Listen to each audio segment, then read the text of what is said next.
All good therapies, and especially anxiety therapies, are very strong learning experiences. And therefore it's no wonder that many scientists believe that the laws of learning can be applied to anxiety therapy as well. And actually, in one of the last episodes, we've seen that the so-called encoding specificity also seems to apply for anxiety therapy, because we saw that participants who were exposed to spiders in different contexts, like for example in an office or in the bathroom, but also outdoors, actually experienced less return of fear later on. So it seems like that because of encoding specificity, it is very important to unlearn the fear not only in one context. So if you are afraid of public places because of your agoraphobia, you should not only go to the supermarket, but you should also go into the bus, or you should also go to festivals, to all the places that you usually avoided, because in this way your brain learns to generalize that it is able to cope with the fear in all these contexts. But another law of learning that is probably as important for anxiety therapy as encoding specificity is the law of repeating. So all of you know it, the more you repeat something, the more you rehearse something, the better you become.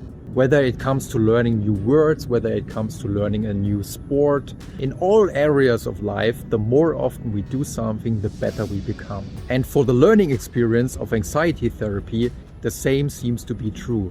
This at least could be shown in a very interesting meta-analysis in which 53 studies were analyzed with more than 1,900 participants. And it could be shown that those studies in which there were so-called booster sessions after the therapy, which means that after the therapy, the therapist and the participant meet again and they repeat what was learned. So they repeat, for example, the newly learned cognitive appraisals. They repeat some exposure. So for example, if there's somebody with social phobia, he has to again ask some strangers for a favor. And in this way, everything that was learned in the therapy gets rehearsed. And therefore the traces, the memory traces for the safety memories, that they are actually able to cope with the fear, that they experience that after a while the fear gets less and less. All these memory traces in their brains can become deeper and deeper. And in this meta-analysis, it could be shown that if there were such booster sessions, if they repeated what they had learned in the therapy, in those studies, the effect of therapy in the long term was much stronger. So actually, from this point of view, there is no good reason why there should be any anxiety therapy without booster sessions.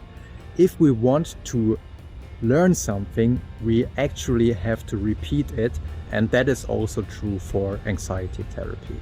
I hope you enjoyed this episode, and if you want, we will see you next time.